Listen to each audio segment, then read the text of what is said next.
The dewars you are seeing are where dead bodies are preserved, and before they put the dead bodies inside these dewars they extract all the blood from the body. And they swap the blood of the dead body with antifreeze blood. Not just this, they inject it with medicine that protect the tissue of cells so they don't decay. And these medicine prevent the coagulation of the blood. But why all this? The dewars you're seeing are called the eternity coffins. Let me explain more. In 1970s there was a scholar called Max Moore. He was the CEO of a company specialized in preservation and freezing of organs. They freeze them to transplant them to the patients. One day Max was watching a fiction television show that featured characters being frozen in ice for thousands of years. They stayed alive and managed to come back to life after all this time. This story made Max think of an idea. Instead of freezing organs of donors, he freezes their entire bodies. If he freezes their entire bodies, humanity can achieve immortality. And indeed Max started a whole project, and he named this project Immortality Coffins, and he named his company Cryonics. They used modern technology to cure death, or to find a cure for death, to achieve immortal life. And do you know how much one immortality coffin is worth? It can go up to $200,000. And up until today there are 250 people inside these dewars. They were regular patients, but they put them inside these dewars.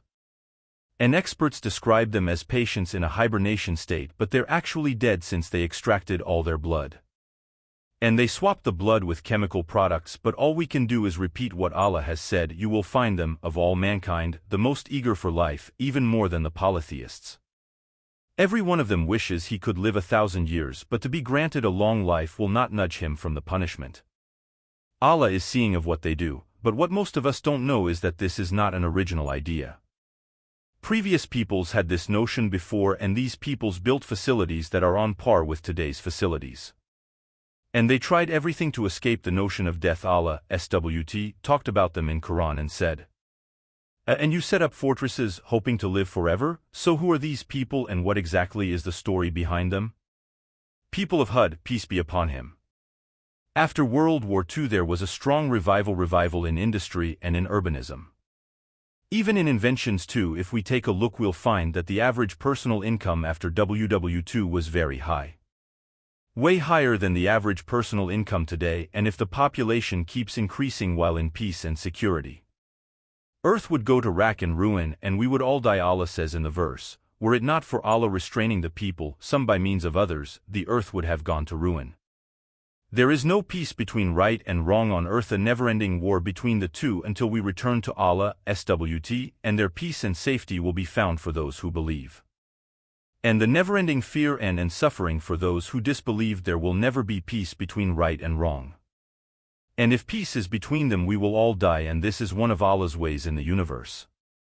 And Allah SWT knows best what happened after WW2 happened after Noah, after all humans on earth drowned. And the only remaining people were Noah and his children and the handful of those who believed in him. So imagine how wealthy each one of them would be at that time. Everyone would have a continent worth of wealth, and this is what happened. Noah sent his children across the earth. After the flood of Noah, all the believer men aboard the ship suffered from infertility. And it is said that this is the result of the thing they witnessed. Nothing happened to the women, most likely only men developed infertility. Allah SWT did this for a reason. Allah SWT said, and we made his descendants the survivors. The sons of Noah married the believer women who didn't develop infertility, and Noah ordered to slaughter offerings as a thank you to Allah for saving them from this flood. A thank you to Allah for saving them from this great flood. Then the answer came from Allah SWT. Ibn Kathir says, Allah promised us that he will never send a flood on earth ever again. Allah SWT then made a sign for us to see with our eyes. This sign reminds us of Allah's promise to Noah. Do you know what the sign is? This sign is the rainbow. One of the Sahaba says, called the Mufassir of Quran, Ibn Abbas R.A. He said about the rainbow that it's safety for people from drowning. After that, Noah ordered his sons to spread across the earth and create families. It is said that Ham traveled to Sudan, which is Africa today. He became the father of Africans. Japheth traveled to the east, and it is said he traveled to today's Mongolia, and he is the father of all Asians, from Turkey to Mongolia. And it is said that Yajuj and Majuj are kin to Japheth. He is the father or grandfather of Yajuj and Majuj. The third son Shem traveled to the Arabian Peninsula. Some said he lived in Sana'a and others said in Sham. And Shem was named after Shem. It was called Al-Sam before Shem. Ibn Na is the father of Persians, Romans and Arabs. Where the first disbelief post-flood took place, yes, the first disbelief post-flood was within Arabs. And the disbelief spread amongst a people who lived in a city called Iram, but this people weren't normal, but they became the superpower post-flood. Allah, SWT, gave them power in the mind and the body which the others didn't have. So who are its inhabitants? People of Aad were tall and strong. They were the controllers and they were considered the superpower amongst the peoples at that time. Allah, SWT, talked about them. Remember how he made you successors after the people of Noah and increased you greatly in stature. Allah, SWT, says that they were the strongest people at that time, and Allah, SWT, granted them with physical strength and cleverness that no other nation possessed back then. But they were tyrannical people, oppressors. They lay waste everywhere. They kill for wealth and build what they don't inhabit. They had great mansions and buildings on top of mountains, but they don't let anyone inhabit them and they don't inhabit them themselves. They built them for no reason. They used to live inside tents with huge pillars even though they could build houses. Allah, SWT, describes them as he says, "Do you build a monument on every height for vanity's sake?" They built in every ri'ah, which means height. They built ayah, which means huge buildings, but they built them for no reason. They neither let people inhabit them nor inhabited them themselves. Look how oppressive they were. They were tyrants. You have to know that every wrongdoer is far away from Allah's guidance. And Allah will never bestow His guidance upon the wicked. Allah has stated in 4 verses of the Quran, Allah does not guide the wrongdoing people. Wrongdoing is a big thing. They thought it was okay to attack any wealthy nation because they were the most powerful economically and militarily. And they were more developed than any other nation at that time. They allowed themselves to take resources of nations just because they were the most powerful. We are the most powerful economically and militarily, and we are more developed than these nations, so they would enter and kill all their fighters and torture the others and enjoy the wealth. Since they are underdeveloped, and we can take these resources and put them to better use, just like after World War II, colonization also happened after the flood of Noah. Things are becoming clearer. All nations at that time were full of resources, and back then world population was very low. That's why everyone lived comfortably. The same equation that we mentioned in the beginning of the video, but there was a powerful nation that took these resources to themselves and killed people. It wronged and destroyed until they reached the highest level of wickedness. Even Allah, SWT, said about them, "And when you strike mercilessly?" Days passed and this people continued their wrongdoings and destruction and stealing people's wealth. They stayed like this until they disbelieved in Judgment Day and the Day of Resurrection. They disbelieved in meeting Allah like today's powerful nations did, and Aad started to be satisfied of life and what it contains. And they loved life and were scared of the idea of death. They were satisfied of the blessings of life, and death was a big problem for them. The hope of every wrongdoer is to not meet the fair judge. The biggest enemy of a wrongdoer is the fair judge, and Aad and all the powerful nations in this time know that there is a big trial after death. This trial has a fair judge where no one will ever be wronged and every oppressed will have justice. Allah gave the 2 of them what He didn't give anyone else. They all laid waste and destroyed on earth, and all of them feared and disbelieved in the day of judgment and resurrection, hoping that it is an illusion and it's just myths of the ancients. Out of fear they built huge buildings to fight the idea of death and reach immortality in life. And they brought scholars and doctors from every part of the earth to find a solution for death and to reach the idea of immortality. God forbid, but like we said, this is the wish of every wrongdoer, to hold on to life and fear the idea of death. Allah, SWT, said about Aad, "And you set up fortresses, hoping to live forever?" It's like this verse is sent to our time today, how they built big facilities to find a solution to death. Allah, SWT, says, "Every soul will taste death," and the Prophet, PBUH, said, "Allah has created a cure for every disease He created, except for as-Sam." The Sahaba asked the Prophet, PBUH, "What is as-Sam?" The Prophet replied, "Death." So everything the powerful nations have done today, Aad already did it, except for one thing. Aad didn't reach the point to disbelieve that there is a creator. Like what's happening today with the powerful nations, Aad believed that there was a God, and this God has made some gods as a way to God, that's all. So they disbelieved in Allah, SWT, and they started believing in these gods which they carved themselves. They carved rocks. Iblis used the traditional manipulative way. The way of disbelieving in Allah, SWT, and building idols and worshipping these idols. So what's known is that there is no nation before us reached the point of total atheism and denial of existence of God. Every nation who denied Allah, SWT, they worshipped another one, and they believed that this God other than Allah, SWT, created earth and the skies. They believed in the existing of a creator, except in our time Iblis has improved so much that few people became aware of the reason of disbelief that humanity reached in our time. There is a great reason, and Iblis used a powerful move that few people know. I even challenge you to find the real reason behind the existence of these people who disbelieve in the existence of God. And that this life is arbitrary. There is a way that Shaitan applied. Only few people know, people whom Allah, SWT, bestowed awareness upon. We'll talk about this in a separate video, but let's continue the story of Aad. Aad worshipped idols, and they used to believe that Allah, SWT, is the creator, but these idols are ways to Allah, SWT. But what is the merit from worshipping these idols? These idols serve to just give them power to rely on in life. And the benefit of these idols is purely worldly. No judgment day. You're sick, go to that idol and he will cure you and you good. There is no reward at the end. The idea of judgment day was non-existent. Every idol had his own dominion, God forbid. They got attached to these idols and they completely forgot to remember Allah, SWT. They only cared for worldly things from these idols which they made themselves.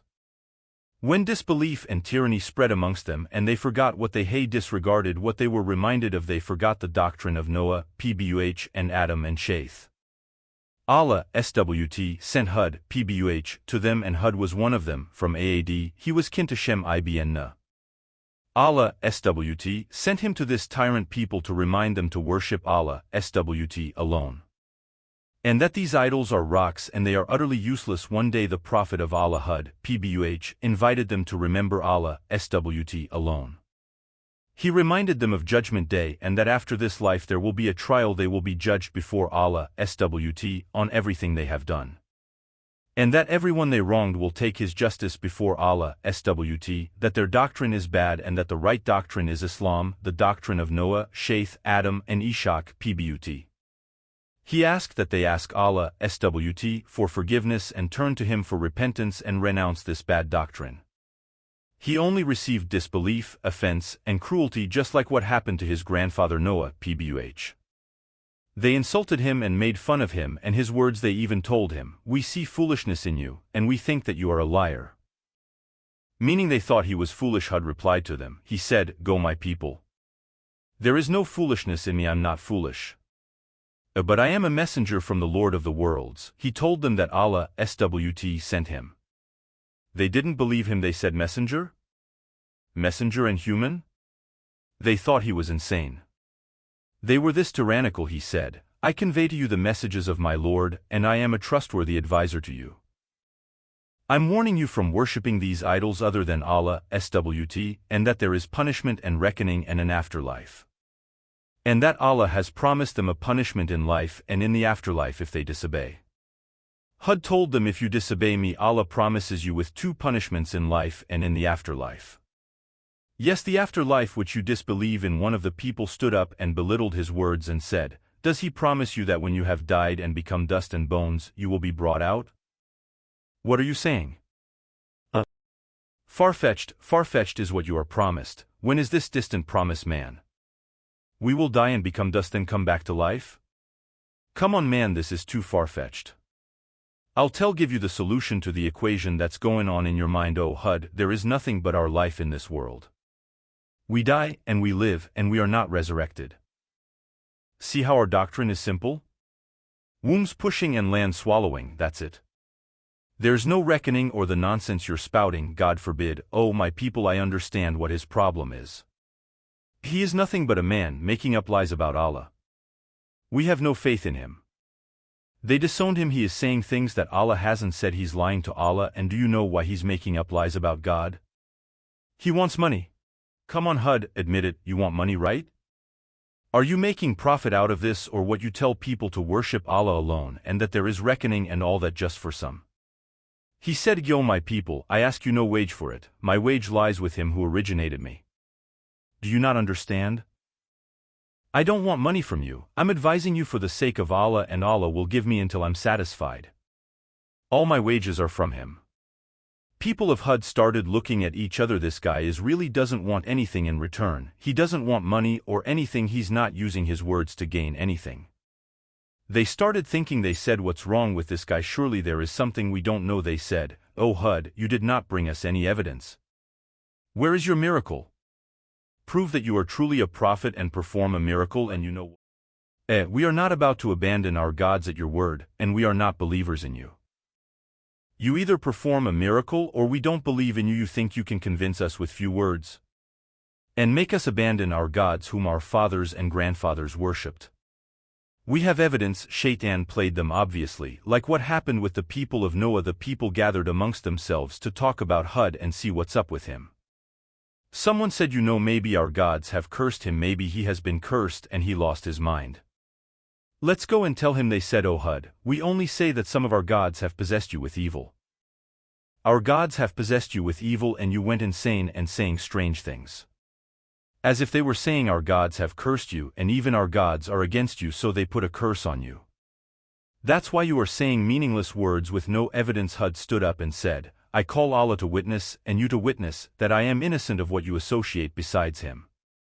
I don't believe in your idols or the things you're saying. And listen to what Hud said afterwards. So scheme against me, all of you, and do not hesitate. Gather your weapons and your equipment and your gods and all the great power you possess. Use all of it against me. Hurry up and gather your armies and don't make me wait. Do not hesitate. I swear I haven't thought about you and your power or economy or military or all this army. Imagine a single person going up against all the powerful nations in our time. Not just this, but he says to all these powerful nations, gather all your artillery, airplanes and all your soldiers and come at me. What is this courage that this person possesses? And how can he face all these powerful nations with their weapons? With what power can he face these powerful nations? This is the first thing that comes to our mind, but focus with me on the weapon that Hud possesses. Hud says, I have placed my trust in Allah, my Lord and your Lord. There is not a creature but he holds it by the forelock. My Lord is on a straight path. Look how much he trusted in Allah. He said, you have weapons and all that equipment, but I have Allah with me. Look how much trust he had in Allah. He wasn't scared of anyone, and you can't say he is a prophet and we can't reach this level of trust and belief in Allah. I swear we can, and history is full of stories of humans who were not prophets or any of the sort. They believed in Allah and they relied on him, so Allah bestowed victory upon them.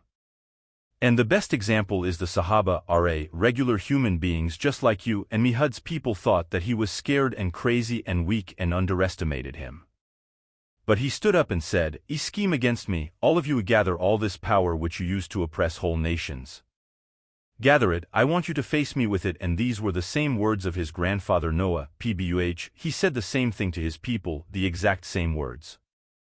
He said, "Gather your equipment and all what you can." Noah, tells his people, "O my people, if my presence among you and my reminding you of Allah's signs is too much for you, then in Allah I have put my trust. So come to a decision, you and your partners, and do not let the matter perplex you, then carry out your decision on me, and do not hold back." This is what good and monotheist and followers of the Prophet Muhammad, should act. They rely on Allah, and they don't fear anyone else. Hud, raised his hands to Allah, and said, "My Lord, help me, for they have rejected me." Then inspiration was immediately revealed to him, and Allah, said, "Soon they will be filled with regret, they will meet severe punishment." This is the result of trusting in Allah, Whoever relies on Allah, he will suffice him. Shortly after what happened between Hud, and Aad, the sky stopped raining and the earth started drying up little by little, and people started to get scared. And some people from Aad thought that maybe Hud was right. There was no way it was a coincidence, and most of these people were poor and commoners. But the high-class people who are wealthy were strong disbelievers. Their eyes were on these people who started to believe Hud. People started talking amongst themselves about the matter of rain. Back then, if there was no rain, life would literally stop. Rain was associated with everything in life like electricity is for us today. We can live without electricity, but you know what I mean. If rain stopped then it would mean instant death. They were dying slowly. When the commoners saw the situation, they started gathering in small groups. And they started discussing the case of HUD and whether HUD was truly right or was it just a coincidence. This is what made the leaders of AAD or the high-class people's hearts full of hatred and malice. So they didn't stay quiet at all. Allah talks about them when he says, "But the dignitaries of his people, those who disbelieved and denied the meeting of the hereafter. And we had indulged them in the present life. They were truly amongst the high rank and they were the most disbelievers."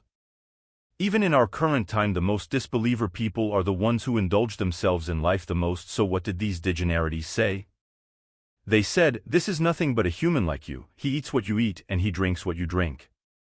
They went back to their previous mentality, a regular human being who eats what you eat and drinks what you drink, and you stupid people are listening to him. A human like you and me, why are you listening to him and not listening to me? If you obey a human being like yourselves, then you will be losers. Why doesn't Allah send us an angel? Why a human like us who eats and drinks and uses the toilet like us? Nah man, if you obey a human like you then you will be losers. This suspicion actually exists in our current time too. Why doesn't Allah send us an angel? Why doesn't Allah appear to us? Then everyone will believe. These words are still used as arguments by atheists today. And the answer to their words and suspicions is in the Quran. Allah SWT says as a response to those who says, why doesn't Allah send an angel? Why doesn't he send one of his angels to talk to us and teach us the ways of Allah SWT and religion? Allah SWT says, had we made him an angel, we would have made him a man, meaning if we sent an angel to you we would have sent him in the form of a man. Because no one can see the angels in their physical form. Allah SWT created the angels from light. No one on the face of earth can see the angels in their true form. And confuse them when they are already confused. And if he is sent in the form of a man, things wouldn't have changed, they would disbelieve. And if Allah SWT tells us that we can't see the angels, then what about Allah SWT? No vision can grasp him, but his grasp is over all vision. This is Allah SWT. Nobody can see him. Even when Moses, PBUH, when he wanted to see Allah SWT, he couldn't. And Allah SWT informed him that he can't. Even when Allah SWT manifested himself to the mountain and the mountain turned into dust. It turned into dust in front of Moses, PBUH. So the suspicions of these atheists is not a new thing. It was said before by the people of AAD and many other people who were punished by Allah in life and will suffer great punishment in the hereafter. So Allah SWT informs us that we can't see the angels and that what AAD says is nonsense. And if Allah SWT sent an angel, he would send it in the form of a man, and they would say the same words they always say. But they don't have anything convincing to say to these poor commoners except for these words, he's a human like you, how can you obey him? But the commoners were still unsure. They didn't know who to believe. Do they believe their leaders and the people who are wealthy? Or believe HUD? This group of people went to HUD while full in anger and hatred. They were mad that people started believing him. They said, listen, O HUD, did you come to us to divert us from our gods? Then bring us what you threaten us with, if you are being truthful. You're here to sabotage our cult and what our fathers and grandfathers believed in, and you're threatening us of punishment. And you're praying to Allah SWT to grant you victory in front of us. Show me that punishment of yours you be talking about. Prove to these poor people who follow you and started to believe you. As a challenge, they were standing there while the commoners were confused which side to take. HUD PBUH said, the knowledge is only with Allah, and I inform you of what I was sent with, but I see you are an ignorant people. Everything is by God's will. I can't do anything but look at you and wait here. When drought became worse and crops died and wells started drying up little by little, they gathered and said, listen, things are not looking good at all, and if we die this way it will truly be a miserable death. I can't even imagine how the commoners will look at us even when the other nations catch word. AD disappeared like this, drought, so starting tomorrow we need to pull ourselves together before the idols. We must glorify the partners of God, maybe then he will appreciate our devotion to his partners. And they indeed started glorifying their idols for 3 years, and each time things would get even worse. Not even a drop of rain came down from the sky every day. The sun would burn them. Wells dried up and they started to be filled with dirt and dust, and they even became non-drinkable. When they reached this point, they raised their hands to Allah, SWT, and started praying to Him. No more partners, idols, or all that nonsense. Their devotion came out when they saw death. Disbelievers back then, whenever things looked really bad and they sensed it's the end, they would pray to Allah alone and forget their idols. But if Allah, SWT, saved them from death, they would return to worship their idols and thank them for saving them. God forbid. But at least they knew Allah, SWT, and prayed to Him. They didn't reach the point we reach today. Muhammad ibn Ishaq talks about this part of the story of Aad. When they saw death in the drought, they searched for a place where Allah would accept their prayers. They said there's only one place to pray to Allah, and that's His house, Kaaba. And its place was known at that time, but only the foundations of Kaaba remained. Because of the great flood that happened on earth, the Kaaba was destroyed. We mentioned this before. There were residents in Kaaba. There was a whole tribe. They were called the Amalek. And there was a strong bond between the Amalek tribe and Aad. They married between them and they visited each other. They had a strong relationship. Aad prepared around 70 people and sent them to Kaaba to pray to Allah, SWT, at the Kaaba, because they know that if you pray at the Kaaba, Allah, SWT, will answer. Look at that strong belief and the truthful way. They prepared 70 people and said, come on, go to Kaaba and ask Allah, SWT, at these foundations, because Allah, SWT, will answer. When they arrived at Kaaba and stood at its foundations, which were buried under red soil, they started praying to Allah, SWT, until 3 clouds formed before them. They saw them form in the sky while they were praying. They formed until they became huge clouds, but each had a different color. There was a white cloud, a black cloud, and a red cloud. It is said that someone called these 70 people from the sky, and he was telling them to choose between these 3 clouds and only pick one cloud out of the 3. The leader of the 70 people said the black cloud. The black cloud has the most water. Black clouds are always full of water, but he said, from the sky you chose ash that spares no one from Aad. The 70 people were in shock and they were scared, and they decided to not stay in Mecca. Muhammad ibn Ishaq says that these 70 people are kin to the second Aad. And they have an interesting story too, and Allah knows if the story I just told you is accurate. I didn't find a reliable source. Allah, SWT, sent this black cloud to Aad from a valley called Al-Magath. They named this valley Alabama Magath because the rain clouds always comes in that valley. When they saw it, Allah, SWT, says, when they saw a cloud approaching their valley, they said, this is a cloud that will bring us rain. They acted high and mighty as they thought about Hud, like we won against Hud. But Hud, in a strange sight, he took all the believers and deserted his people, and it is said that they hid in a barn. The people were confused. They said, we bet he's mad. The whole people were rejoiced except for one woman. Muhammad ibn Ishaq mentions that when one of the wives saw that cloud, she fainted. They gave her water and were trying to wake her up and asked her, what's wrong? What did you see that scared you this much? She said, I saw a vision. They asked her, what did you see? She said, I saw a very strong wind coupled with fireballs and men leading them. Allah, SWT, says, in fact, it is what you were impatient for, a wind in which is grievous suffering. It will destroy everything by the command of its Lord. This cloud came down with fire and rocks and wind that took them in the sky until people screamed as if they were on top of mountains. Their sounds echoed. He unleashed it upon them for 7 nights and 8 days in succession. It started during the day and it ended during the day. Allah, SWT, talks about the first morning after the punishment. There was nothing to be seen except their dwellings. Thus we requite the guilty people. When Hud, Pbuh, and the believers came out, they saw the bodies of the people with no heads. The strong wind severed their heads. Their bodies were stuck on the ground. They were pierced in the ground. Half of their bodies pierced the earth from the intense wind. It is said that the wind lifted them in the sky and threw them on their heads. Allah, SWT, says, you could see the people tossed around as though they were stumps of hollow palm trees. Allahu Akbar. And Allah, SWT, also says, plucking the people away as though they were trunks of uprooted palm trees, a scary sight. Man. Aisha R.A. says, when the Prophet sees a cloud, it would show on his face. The facial expressions of the Prophet change. It's like he's scared. She says, when I asked the Messenger of Allah about this, I said, O Messenger of Allah, When people see clouds they usually feel happy, hoping that it would rain, while I see that when you see clouds, one could notice signs of dissatisfaction on your face. The Prophet then replied to her, Go Aisha. What is the guarantee for me that there will be no punishment in it, since some people were punished with a wind? Some people saw the punishment, but they said, This cloud will give us rain.